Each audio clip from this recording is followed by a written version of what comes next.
The Empire did not sleep. This was not a metaphor. Across the 6 systems of the Veloran Dominion, from the mineral-dense moons of the Kalahari Corridor to the gas-wrapped trading stations at the Empire's furthest political edge, the administrative machinery turned without pause, generating reports and dispatches and urgent communiques that traveled through the quantum relay network at speeds that still, after 3 centuries of refinement, managed to feel insufficient whenever something was genuinely on fire. And something was always, in one way or another, genuinely on fire. Not literally, mostly not literally. There had been one incident, 2 cycles ago, involving a miscommunication between the Third Fleet's navigation AI and a refueling depot in the outer Sareth system. But the inquiry was ongoing and Varen had been assured, on 3 separate occasions by 3 separate officials who each appeared slightly less certain than the last, that the structural damage was manageable and the inquiry would reach a conclusion shortly. A word that in imperial administrative language carried roughly the same relationship to actual time as the phrase nearby star system carried to actual distance. Empress Varen Tel Sareth read the overnight dispatches before the palace's environmental systems had finished transitioning the light to morning. She read them at the long obsidian table in her private study, where the quantum relay terminal pulsed with the soft blue urgency of a machine that had more to tell her than she had hours to receive, and she read them in the order she had learned. Through 17 years of disciplined error, was most efficient security assessments first, trade irregularities second, political correspondence third, and anything filed under the category of requires immediate imperial attention last, because whoever had labeled it that way had done so in a moment of institutional optimism. And immediate, in the Veloran bureaucratic tradition, meant something closer to within the cycle, and the universe had not yet ended for the delay. She was, by any external measure, the most powerful individual in 6 star systems. This was not something she spent time contemplating, because it was simply true in the way that physics was simply true, background, structural, not requiring her daily acknowledgement in order to continue functioning. What required her daily acknowledgement was everything else. The 2nd system's governor had sent another carefully worded letter about the biomineral tariff restructuring that was, she noted, slightly more carefully worded than last cycle's letter, which meant he had either consulted a better diplomat or decided that whatever he was actually planning needed more sophisticated concealment, and both possibilities warranted attention. The Merchant Guild of the Kalahari Corridor had submitted a formal complaint about the debris field transit delays, which she had read twice, once to understand it, and once to appreciate the linguistic creativity of whoever had written the phrase, navigational hazard of unacceptable persistence, to describe 3,000 tons of wreckage that had been someone else's problem first and was now, apparently, hers. The bioluminescent markings along Varen's collarbones and temples, the biological inheritance of her species, as natural to a Veloran as pulse or breath, shifting in intensity and color with the body's inner state the way human faces shifted with emotion, held their steady, even gold in the study's dim light. They had done this for 17 years of mornings. She had, over time, developed an almost technical relationship with their behavior.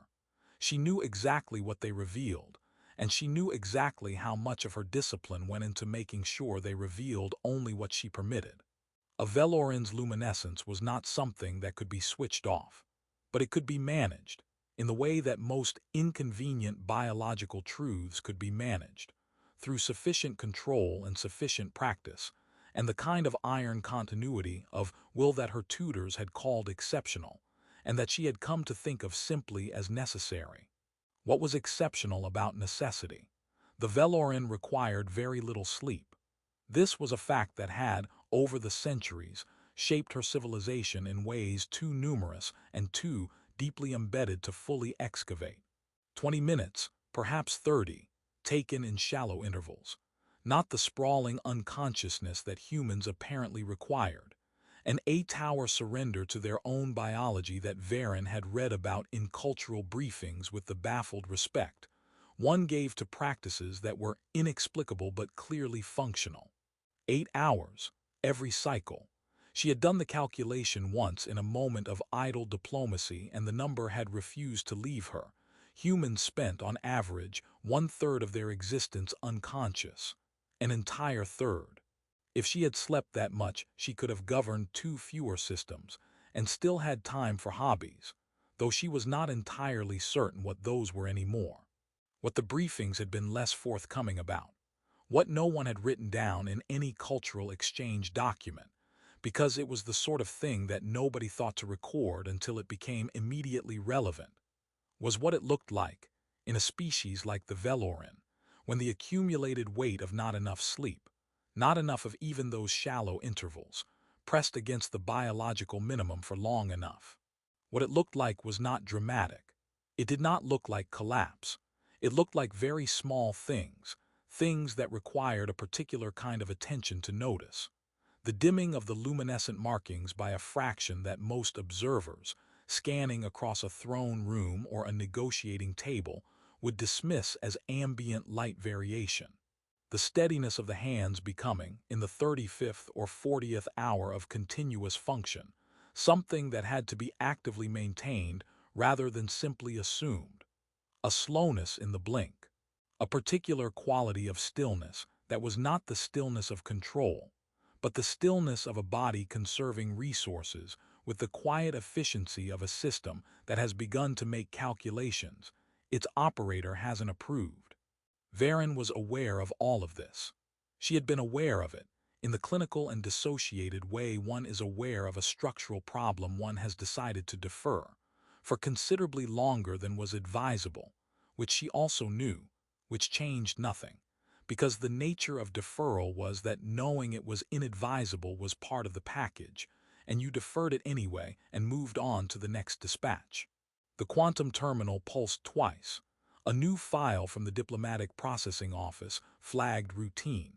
The Terran Interstellar Commission had confirmed their delegation's arrival schedule. Senior Trade Attaché 1 Elliot Marsh. Credentials attached. Photograph attached. She opened the photograph with the efficient attention she gave every new variable in her empire's political equation, assessed it for the usual indicators, rank markers, the geometry of how a person held themselves when they knew they were being documented, the kind of deliberate composure that spoke of training or ambition or both, and found, instead, a human man in a moderately formal jacket, who appeared to have been in the middle of looking for something when the image was captured. His expression was that of a person who had just been gently informed that they were being photographed, and had responded to this information with cooperative goodwill and no particular arrangement of their features whatsoever. There was a quality to the face that her categorization instincts reached for and didn't quite find a file for. Open, she thought, unhurried, like someone who had made peace with the pace of things and found it agreeable. She looked at the photograph for 3 seconds longer than she had looked at any credential photograph in recent memory. Then she closed the file, picked up her stylus, and returned to the governor's letter, because the Empire was not going to administer itself, and the Kelhari debris field was certainly not going to become less persistent on its own. And the Terran delegation would arrive when it arrived, and one unremarkable human trade attaché with misplaced coffee energy and an uncategorizable face was simply another variable in an empire full of them, and she was fine. The luminescent marks along her temples pulsed once, faintly, and settled. Elliot Marsh had been to 11 planets, 4 space stations, 2 orbital habitats, and 1 location that the Terran Commission's travel documentation had listed, with bureaucratic confidence, as coordinates pending formal classification, which had turned out to be a perfectly habitable moon that its inhabitants were in the middle of naming, and had found the presence of an official delegation both flattering and slightly inconvenient timing. He had negotiated trade agreements in rooms where the gravity was set to specifications his spine had opinions about, had eaten things that required a signed acknowledgement of informed consent, had once conducted an entire 3-day session in an atmosphere so humidity-saturated that his notes had dissolved on the second afternoon. And he had done all of this with the equanimity of a man who had long ago reached an understanding with the universe that it was going to be unpredictable, and the only reasonable response was to bring good shoes and remain interested. The Veloran Imperial Palace was, objectively, the most extraordinary structure he had ever been inside. He knew this the moment the transit shuttle cleared the landing bay, and the receiving corridor opened ahead of him, vaulted and vast, with walls of a dark mineral that caught the overhead light and returned it in fractured geometric patterns. Centuries of craft embedded in every surface, the whole thing communicating with the quiet assurance of something that has never needed to raise its voice, that the civilization which built it had been doing this for a very long time and intended to continue. It was the architectural equivalent of a sentence delivered without inflection, and it meant everything precisely because of that. Elliot looked at it for a long moment. Then he looked at the floor, which was equally extraordinary, and then at the ceiling, which was frankly showing off, and he said to the protocol officer who had materialized at his elbow with the practiced smoothness of someone who had been specifically trained to materialize, "This corridor, is the light fracturing off the mineral in the walls intentional, or is that a happy accident of the composition?" The protocol officer, whose name was Thessaly and whose briefing notes had contained the phrase "maintain formal solemnity throughout reception proceedings," opened her mouth, closed it, and then said, because the question was specific enough to deserve a real answer, "The mineral is Sarath obsidian." The vein orientation was mapped before quarrying so the fracture pattern in the final installation would align with the overhead emitters at the angles you're seeing. It took the original architects 4 years to calculate. 4 years, Elliot said, looking at the ceiling again. And they did that without quantum modeling. 3rd century, computational tools only. Right, he said, with the tone of someone updating their assessment of an entire civilization upward by several notches. Well, good for them. Thessaly, who had absorbed the briefings about Terran cultural customs, and had concluded from them that humans were a species of moderate formality and predictable social ritual, revised this conclusion somewhat as she escorted him down the corridor, and he proceeded to ask 3 more questions about the palace's construction history, all of them specific, none of them what she would have predicted, and all of them asked with the open and genuine curiosity of someone who simply wanted to know the answer, and had not stopped to calculate whether wanting to know was appropriate to the occasion.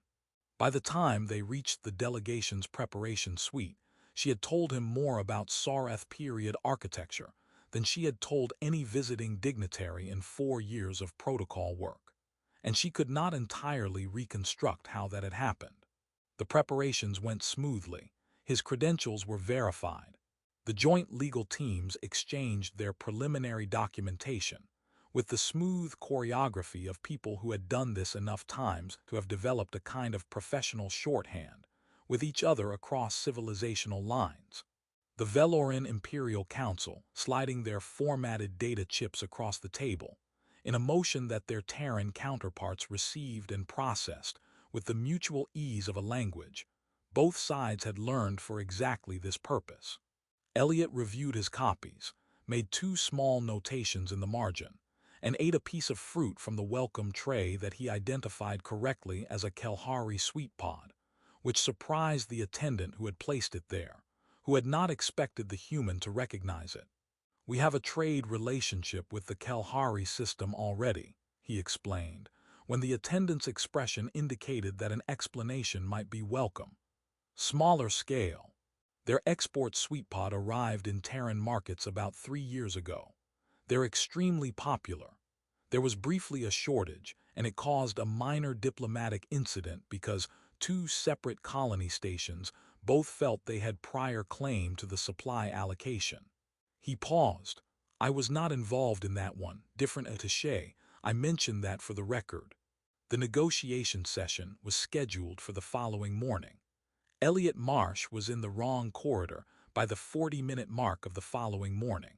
He knew he was in the wrong corridor approximately 30 seconds after turning into it, because the corridor in question contained, in niches along its length, an arrangement of ceremonial urns of a scale and density that strongly suggested this was not a thoroughfare but a destination, and he was not meant to be at this destination, and yet here he was, and the urns were extraordinary, particularly the one in the third niche on the left, which was easily 1.5 meters tall and decorated with a relief pattern that appeared to depict some kind of naval engagement between spacecraft rendered in a visual style 3 centuries removed from anything he recognized. And he was studying it with the focused attention of someone who had forgotten, temporarily, that he was late when the guard found him. The guard's name was Sorrel, and Sorrel had been a member of the Imperial Security Detail for 9 years, and in 9 years had not once been required to locate a foreign dignitary who had become absorbed in the ceremonial urn collection of the Empress's third-floor heritage corridor. His training had not covered this scenario. He fell back on fundamentals. Attaché Marsh. "Oh, good," said Elliot, turning with the relieved expression of someone who is very pleased to be found. "I was hoping someone would turn up. Do you know anything about this urn? The relief pattern is that the Battle of the Soreth Passage, or is it something earlier?" Sorrel looked at the urn. He had walked past it for 9 years. He had never in 9 years looked at it. "I," he said, "can escort you to the negotiation hall." "Yes, please," Elliot said. "Although, and I understand if this is outside your remit, is there a catalog for the collection? I'd genuinely like to read it." There was not a catalog. There was now, because Sorrel mentioned this exchange to the palace archivist 3 days later, and the archivist, who had spent 30 years wanting someone to ask, produced one within the week. But that was later. In the immediate present, Sorrel escorted Elliot Marsh through 2 corridors and a connecting passage to the negotiation hall, announced him with more composure than the situation warranted, and then stood by the door with the private expression of a man who had just had a very unusual 11 minutes and was still processing them.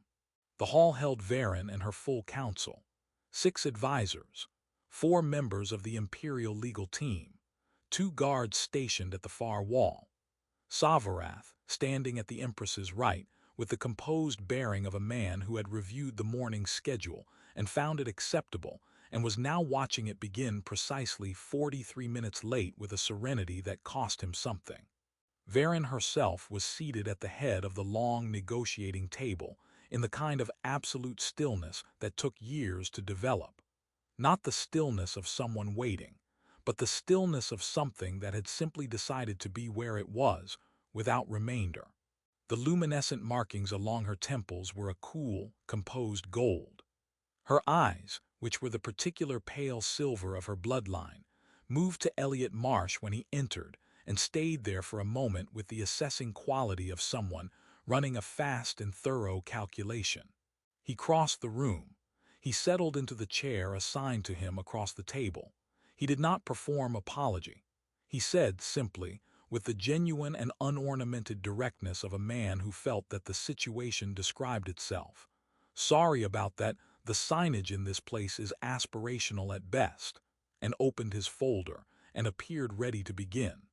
The silence that followed was the kind that had texture. Savarath was doing something very precise with his face. 2 of the junior advisors exchanged the specific glance of people who have both just clocked something they cannot react to. One of the legal team members developed a sudden interest in the far wall. Varen looked at him. Something moved behind the composed silver of her expression, brief, almost imperceptible, the way something moves beneath still water when the current is running underneath it. "The signage," she said, with a measured calm that gave nothing away except, to anyone paying very close attention, the faintest possible suggestion that she was choosing her words with a degree of care that exceeded their apparent weight, "was designed by the foremost architectural mind of the Soreth period. Lovely, Elliot said, with complete sincerity. Did he also design the urn room? Because there are significantly more urns in there than I would have anticipated. Whatever the threshold for urns was in my imagination, that room exceeded it comfortably. The junior advisor on the left made a sound that she converted, with impressive speed, into a cough. Varen set her stylus parallel to her documentation. "Shall we begin with the Kalahari corridor trade routes?" she said. "Or would you prefer to continue establishing your position on our collection strategy?" "Trade routes," Elliot said immediately, with the easy goodwill of a man who has clocked the joke and is very pleased about it. "Definitely trade routes, though I do reserve the right to return to the urns. There was one in particular." And the Empress of Six Systems. For the first time in a professional context she could not immediately recall, had absolutely no prepared response to what had just been said to her, which was itself a sensation so unusual that she catalogued it before she could stop herself. Not as a threat, not as a variable requiring management, but as something else. Something that sat in an unfiled part of her awareness and refused to be neatly categorized. And she moved past it with the discipline of 17 years and picked up her stylus and began. And the negotiation opened. And outside the palace, the empire continued its vast and uninterrupted turning, and the quantum relay network pulsed with its usual urgency, and none of it, for once, was the thing she was most aware of in the room. The first 10 hours of the negotiation were, by any professional measure, a model of civilizational diplomacy. The kind that gets written up in trade commission reports with phrases like productive initial framework and constructive mutual engagement and other combinations of words that mean, translated from the bureaucratic, that both parties had managed to disagree about everything important without anyone raising their voice or reaching for anything that wasn't a stylus. The Kalahari corridor tariff structures alone consumed 4 hours, which was expected, and produced 2 tentative areas of agreement, which was better than expected, and generated a footnote dispute between the legal teams that had, by hour 6, developed its own internal logic and momentum, and showed every sign of outliving everyone in the room. Elliot Marsh negotiated the way he apparently did everything, without visible urgency, moving laterally when a direct line closed, finding the practical edge of an argument and pressing it with a quiet persistence that was somehow more difficult to counter than forcefulness would have been. Varen had dealt with forceful negotiators. Forceful was a known quantity. You met force with the appropriate counterpressure and the geometry was predictable. What Elliot Marsh did was less like force and more like water, which found the low point of every position she established and settled into it before she had finished establishing it, and then looked at her with the expression of a man who was genuinely interested in what she thought, which was, she was discovering, its own kind of pressure. By hour 12, they had moved to the transit liability clauses. By hour 15, the legal teams had developed the footnote dispute into something with subsections. By hour 17, Savorath had sent for additional documentation from the Imperial Records Office and received it, along with a note from the records clerk that said, in the clipped professional shorthand of someone who had been asked to pull files at the 17th hour of a negotiation session, that she hoped this concluded the evening's requirements. A sentiment Savorath did not share with the room, but did, privately, agree with. The palace shifted around them as the hours deepened. The Veloran Imperial Palace was not a building that went dark. The environmental systems maintained their low, steady luminescence through all cycles, and the quantum relay terminals in the adjacent communications room continued their patient pulsing. And somewhere in the deeper corridors, the night staff moved through their rounds with the quiet efficiency of people who had made their peace with the palace's permanent operational state. The palace did not sleep. It had been built by people who didn't, and it showed. At hour 20, Elliot Marsh produced the pastries. He did this with no ceremony whatsoever, which was, Varen was coming to understand. his characteristic mode of operation for things that were about to matter. He simply reached into the bag he had brought, a worn, practical piece of Terran luggage that had been sitting under his chair since the beginning of the session, and that the palace security team had scanned 3 times with increasing curiosity about its contents, and extracted a paper-wrapped parcel, slightly compressed at one corner from the journey, and set it in the center of the table with the explanation that long meetings went better with something sweet, and that his grandmother had maintained this position throughout a 40-year career in municipal government, and he had not yet found a counterexample sufficient to revise it. The silence this produced was different from the morning silences. It was the silence of a room recalibrating. Savorath looked at the parcel. He looked at the Empress. The Empress was looking at the parcel with the expression of someone doing a rapid and inconclusive risk assessment. Terran glucose compounds, Elliot said helpfully. Fully compatible with Veloran metabolic processing. I checked the biochemical cross-reference before I packed. Nothing in here will cause a diplomatic incident. Probably. He paused. The probably refers to the quality, not the chemistry. I made them myself. One of the junior advisors reached for the parcel before the pause had fully resolved. She was a woman named Drevith who had been in diplomatic service for 8 years and who would later say, to colleagues who asked about the negotiation, that she had no specific memory of reaching for the pastry and that the historical record on this point was contested. She ate it. The expression that crossed her face was the involuntary kind, the kind that bypasses professional composure entirely and reports directly from the taste receptors, and it was an expression of genuine surprise that something so small could be that good. Then Savorath ate one.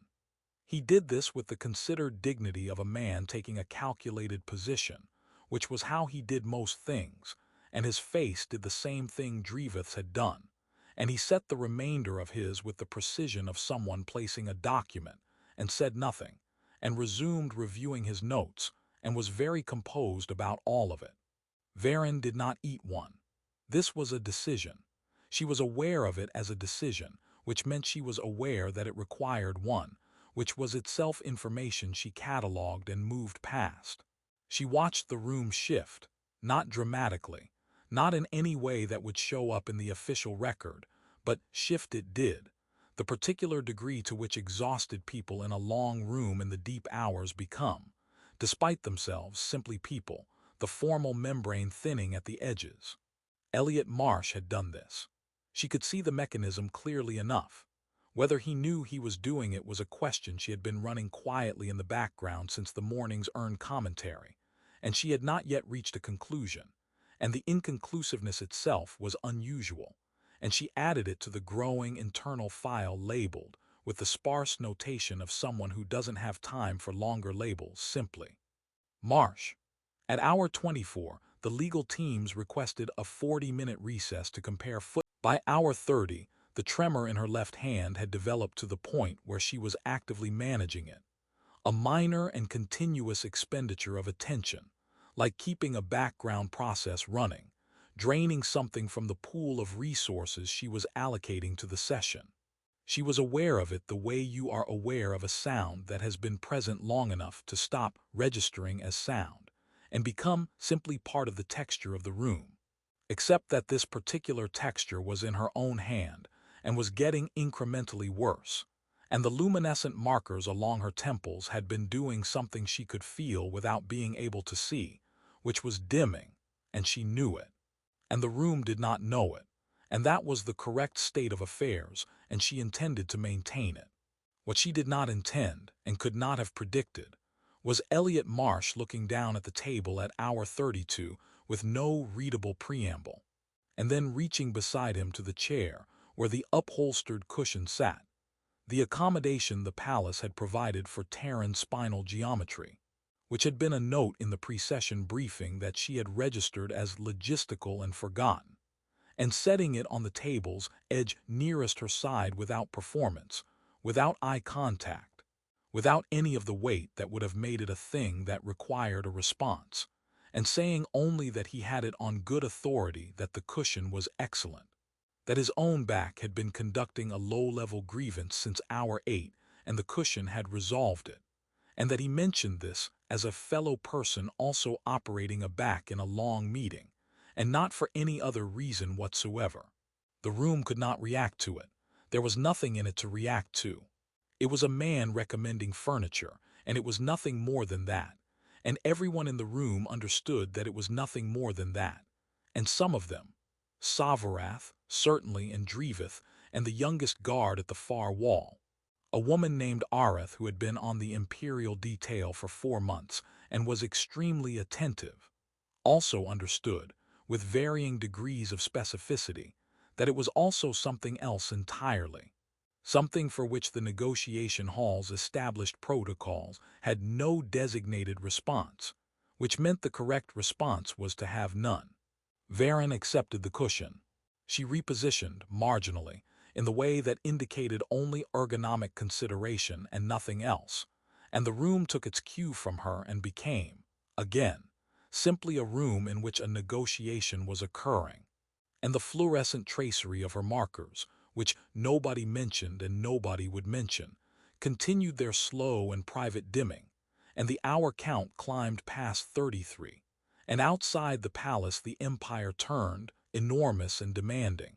And inside it, the Empress of 6 systems sat with her back marginally eased, and a tremor she was managing, and a left hand she was watching, and the distinct and unprecedented awareness that someone in this room had seen something she had not shown, and had responded to it with such extraordinary gentleness that she could not find the edges of it.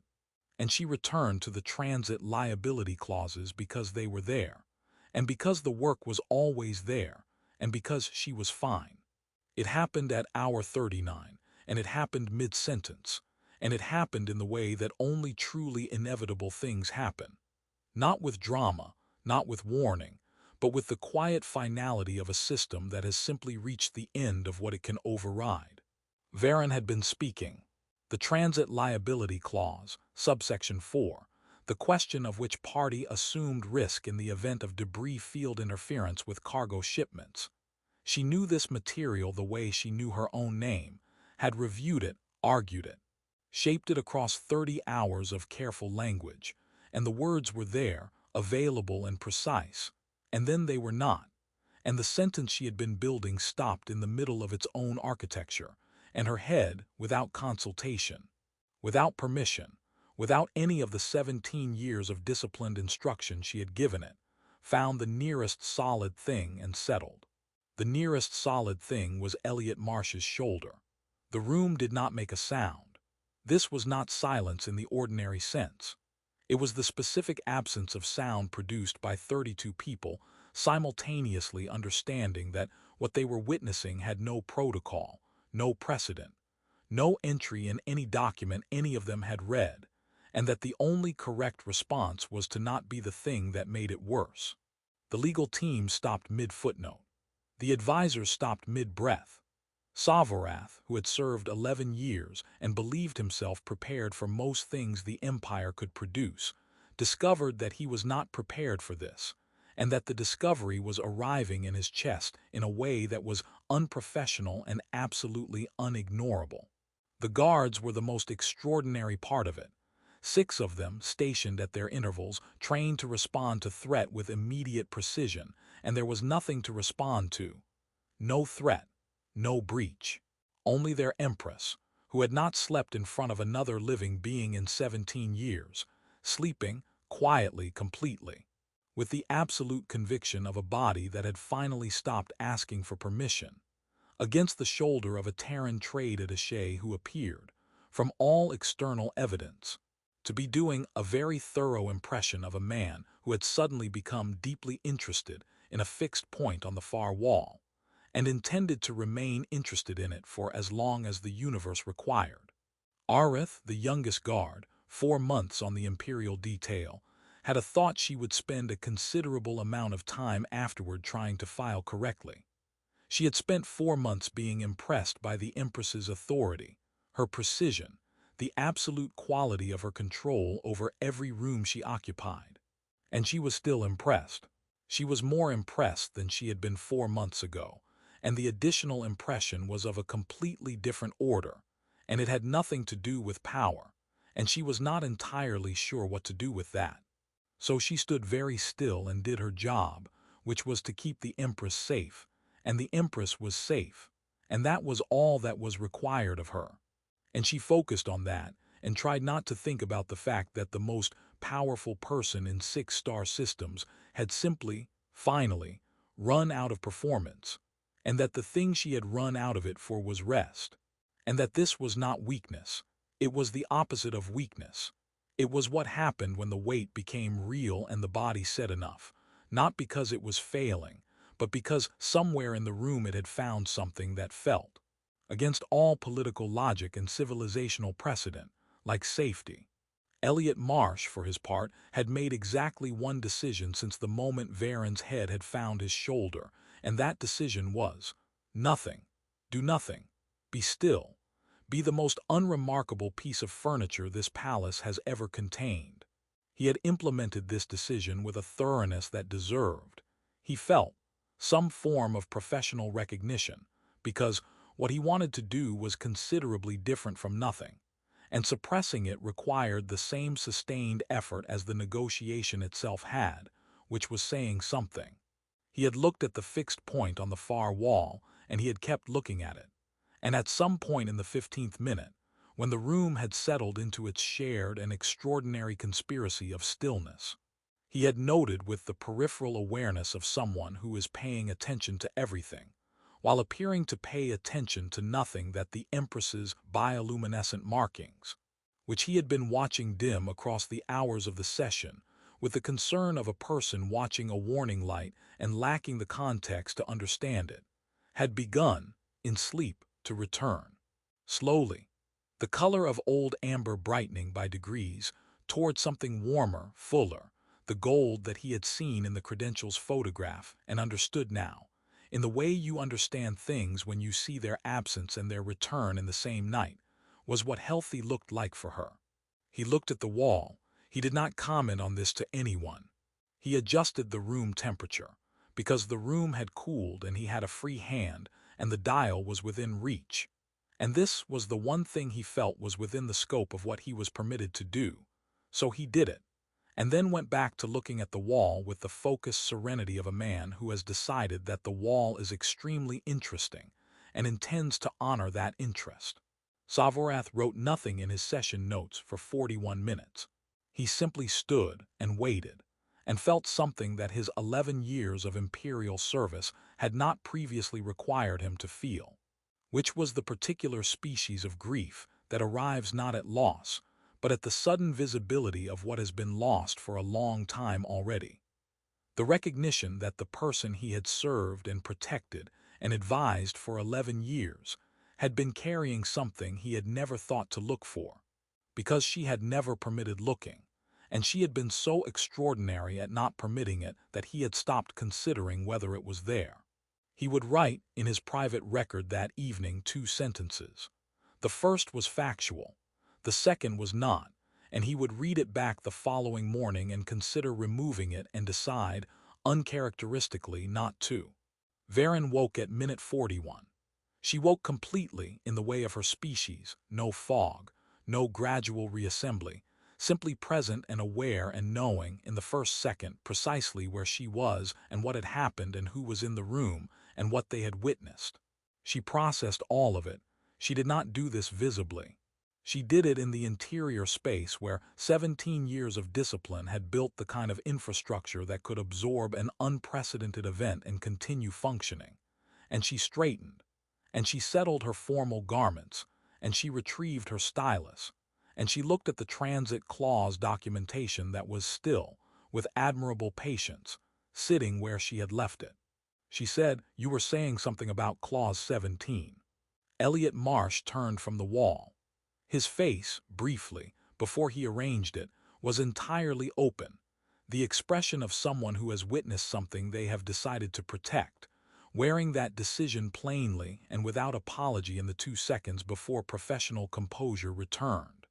It was the most honest face she had seen in 17 years of courts and councils and carefully managed rooms, and she looked at it for exactly as long as she could justify, which was not long, and she stored it in a part of herself that did not have a political label. Right, he said, Clause 17, the liability threshold. His voice was steady. Completely, carefully, deliberately steady. And she recognized the effort it represented because she recognized effort concealed as ease. Had spent 17 years practicing it herself. And the recognition was its own kind of conversation, conducted entirely without words, in the register of two people who understood something about each other that neither of them was going to say out loud. The liability threshold, she said. Yes, I believe we had thoughts. I had three, he said. One of them is quite good. One is defensible. One I included mostly to give you something to reject so the session ends on a win for your legal team, because they've been at this for 39 hours and they deserve something. Savoreth made a sound. Varen did not look at him. That is, she said, an unusually transparent negotiating strategy. It's hour 40, he said. Transparency seemed proportionate. And something shifted in her, then, not dramatically, not in any way the room could measure, but shifted all the same. The way a weight shifts when you have carried it long enough and someone does not take it from you, because they cannot. Because it is yours, but simply stands near enough that you remember that standing near someone is a thing that exists, that it is different from standing alone, and that you had, somewhere in the last 17 years, forgotten that it was available. She looked at Elliot Marsh, this unremarkable, lateral thinking, urn cataloging, sandwich eating, temperature adjusting human, who had navigated 40 hours of imperial negotiation without once treating her like an institution. And she felt the specific and unfamiliar weight of gratitude that has no protocol, that fits no category, that arrives without paperwork and declines to be filed. She said, "Tell me the good one first." They concluded at hour 46. The agreement was excellent. Savoreth noted in the official record that the final terms exceeded projected outcomes by a margin that would require a separate analysis to fully account for. He did not attempt the analysis. Some things, he had decided, did not require accounting for. The Terran delegation departed 2 days later. Elliot Marsh shook hands with the assembled advisors, thanked Thessaly specifically and warmly for the architectural history, and requested, through formal channels, with entirely straight-faced paperwork, a digital copy of the palace's ceremonial urn catalog, if one existed or could be produced. One was produced. It was sent. The palace archivist who compiled it, who had spent 30 years maintaining that collection without a single dignitary expressing interest, wrote a cover note that was 3 times the length it needed to be and expressed a gratitude that, under the circumstances, felt entirely appropriate. Varen read the final trade agreement the morning after the delegation left, in her study, at the obsidian table, before the environmental systems had finished transitioning the light. The quantum relay terminal pulsed with its usual inventory of urgency. The governor of the second system had sent another letter. The Kelhari Merchant Guild had a new filing. The inquiry into the refueling depot situation had produced a preliminary report whose conclusions were, from what she could see in the executive summary, going to require her to have a very specific conversation with the Third Fleet's navigation team. She set the trade agreement down. She looked at the relay terminal. She took 25 minutes. She did this deliberately, with the intention of a decision rather than the collapse of one, which was different, which was everything. She moved to the adjacent room where the low couch sat that she had not used in longer than she cared to calculate. And she lay down, and she closed her eyes, and she was asleep in 90 seconds. And the luminescent markings along her temples held their gold, steady and full, in the quiet room, while the Empire turned outside and the dispatches accumulated and everything that required her attention waited, as it had always waited, as it would continue to wait, because the Empire did not sleep. But she did, and that in the end was the more important fact.